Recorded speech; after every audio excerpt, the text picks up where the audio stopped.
L'année dernière, j'ai rénové un refuge en montagne, tout seul et à la main. Et aujourd'hui, je construis un dôme géodésique en chantier participatif près de Paris. Donc pour vous expliquer un peu le contexte, je suis doctorant, je fais de la recherche sur le climat à partir de la glace d'Antarctique.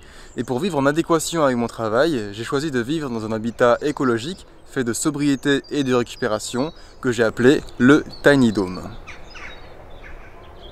C'est un dôme de 4 mètres de diamètre, géodésique car il est composé de 95 triangles plans formant une demi-sphère. C'est le volume maximal pour un minimum de surface. Ce qui veut dire économie de matériaux, efficacité de chauffage, résistance aux éléments et pas besoin de permis de construire. Donc j'ai rencontré Anne, la propriétaire du Saint-Jardin de plus d'1 hectare, comprenant chevaux, poules, canards, lapins, potagers, étangs et du bois. Je construis le dôme chez elle et j'y vis pendant mes 3 ans de thèse. Ça m'économise un loyer à Paris et la construction sera laissée à des activités à la future communauté. Nous sommes 5 à y vivre en permanence et en plus de ça, j'ai organisé un chantier participatif pour m'aider à la construction. Les gens sont nourris, logés, en échange de moments passés au chantier où tout le monde apprend des choses, et moi y compris. Donc on est parti sur une plateforme flottante, un radeau, parce que la zone est inondable. L'eau elle monte de quelle hauteur? 1 mètre par rapport au sol. 1 mètre par rapport au sol. Attends, l'eau monte à 1 mètre. Oui. Donc l'eau monte à 1 mètre par rapport au sol. Si jamais il pèse 4 tonnes, 4 tonnes à 1,70 m, ça veut dire qu'ici, là, on a un effort. On a galéré pendant 2 semaines à construire ce radeau avec ce qu'on avait. Donc on a commencé à faire une base avec une sorte de géotextile au sol. Ensuite on a fait des bordures de bois avec des rondins récupérés et des hues en métal qu'on a fabriquées. Puis construit un cadre en bastingue pour poser le radeau dessus. On n'avait ni les matériaux, ni les outils, ni les connaissances pour faire porter un poids environ de 2 tonnes sur terre comme sur eau. Du coup, on a abandonné l'idée en ne sachant pas quoi faire pour les crues. Ah, je fais des bêtises! Alors aujourd'hui, c'est une journée vraiment horrible. En fait, je vous raconte 2 secondes. Ce matin, il y a un livreur qui devait venir pour remplir encore de tuiles toute la base. Il n'est pas venu. Donc ça faisait déjà un bout de temps qu'on attendait qu'il vienne, qu'on avait retardé le chantier pour qu'il vienne. Et en fait là il a encore du retard, donc peut-être dans 3 jours qu'il peut venir. Donc c'est des gros délais encore et ça prend beaucoup de retard le chantier. Et ça me fait vraiment peur. Donc on a plein de problèmes comme ça qui arrivent à la suite. Et ça me rend dingue parce que ça m'angoisse pour la suite. Et heureusement que 2 jours plus tard,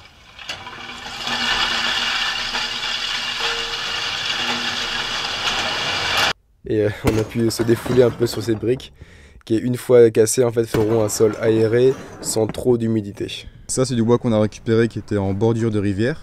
Il est traité classe 5. Ils font 2,50 m de long avec 13 cm de large de diamètre. Il y a 4 gros tas comme ça et ça va bien nous servir.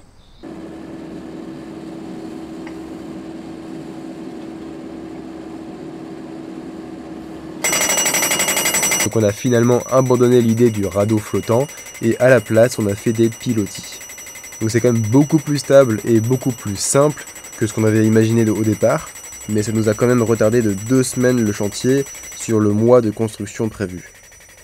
On a eu l'opportunité d'avoir une machine qui a fait ça, et pour lui c'était hyper facile. Après avec de nouveaux arrivants au chantier on a pu tout remettre de niveau pour pouvoir avancer sur une bonne base qui était solide. Donc on va se mettre là, prendre à peu près la même position du corps, là, et 2, voilà. Bon, après avoir recoupé les pilotis à 1,10 m, en espérant que les crues ne montent pas davantage, on a fabriqué ce cadre en bois. Donc il y a de 4 côtés de 5 mètres de long, avec à l'intérieur 3 contreventements. Et ces bastings ont été récupérés et sont pas bien gros, donc c'est pour ça qu'on les a doublés en extérieur avec des boulons qui ont été faits maison. Donc en fait c'est juste une tige sculptée avec des écrous et une sorte de rondelle fabriquée avec de la vieille tôle. Donc en fait la seule chose qu'on a payée pour le moment c'est la visserie, mais c'est un budget qui est souvent sous-estimé et ça coûte quand même assez cher. Là on a récupéré des chevrons qui font 7,5 x 7,5.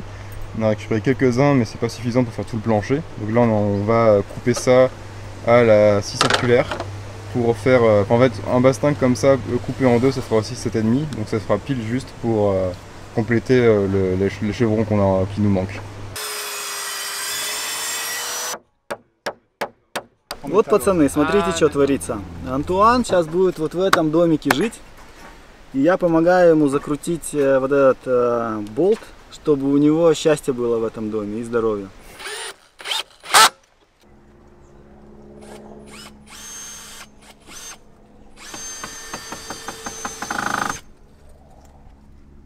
Là on est en train de découper de l'isolant pour le mettre dans la fondation, dans le sol, pour isoler vraiment le plancher.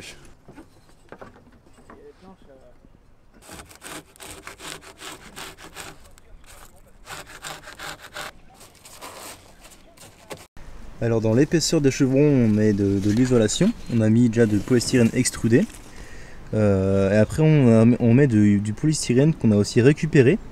Donc c'est du polystyrène, c'est un peu moche mais c'est de la récupération donc c'est pas si horrible que ça. Et là on met 8 cm d'épaisseur de polystyrène. On a ramassé tous les petits bouts qui auraient pu partir pour justement éviter qu'il y a plein de petits bouts de polystyrène qui polluent la nature. Là et Benjamin on a commencé à faire la terrasse, donc c'est du bois d'Ipé qui est imputrescible et qui est extrêmement dur, donc c'est parfait pour faire une terrasse extérieure. C'est du bois importé qui vient d'Amazonie qui n'est pas très bon pour l'environnement, mais comme je l'ai trouvé dans des bennes, en fait c'est du bois qui est recyclé, donc le coût énergétique revient à zéro. Et ça c'est un bon point. Mon première blessure, là j'ai voulu enlever une vis autoperforeuse tordue, et ben, elle m'est rentrée dans le doigt, dans l'ongle, donc ça fait un peu mal. Il y a donc des hauts, il y a aussi des bas, mais dans l'ensemble ça n'avance pas aussi vite que je le pensais. On a énormément de retard sur le chantier, je pensais tout finir pour fin septembre. Là on est le 25, j'ai à peine la base qui est finie, le plancher, et même moi qui voulais au moins finir la structure, le squelette du dôme pour la fin septembre, même ça va être très dur. Donc là je suis complètement exténué, c'est très difficile, et là je vais juste aller dormir pour espérer que demain ça aille mieux.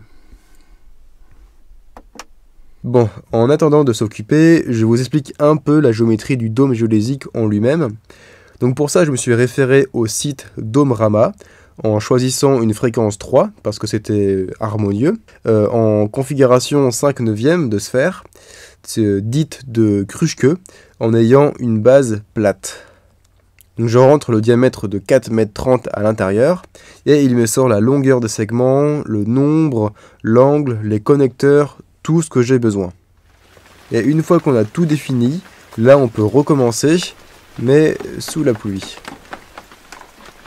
Ouais, du coup là on est en train de couper les connecteurs en bois.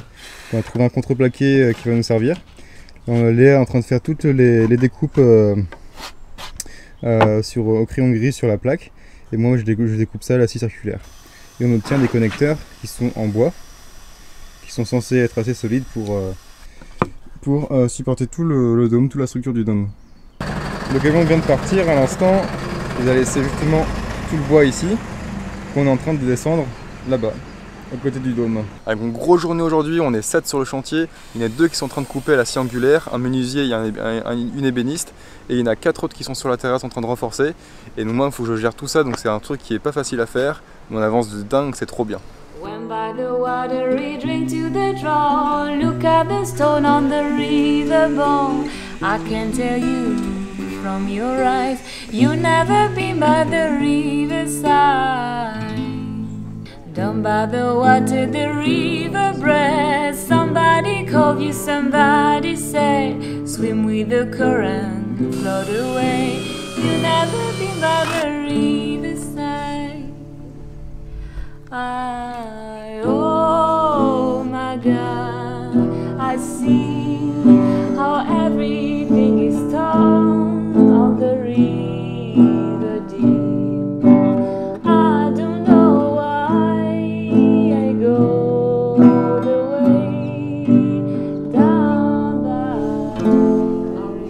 Et c'est ça où justement il y a la magie des réseaux sociaux, où justement là c'est le côté utile, c'est qu'avec des publications en ligne, on rencontre des gens qui sont à la fois intéressés par le projet, qui habitent pas très loin, en ayant des bonnes compétences dans le domaine, ou juste en bon bricolage. Autant on a galéré pour faire la base, Mais une fois faite, ça a été super rapide.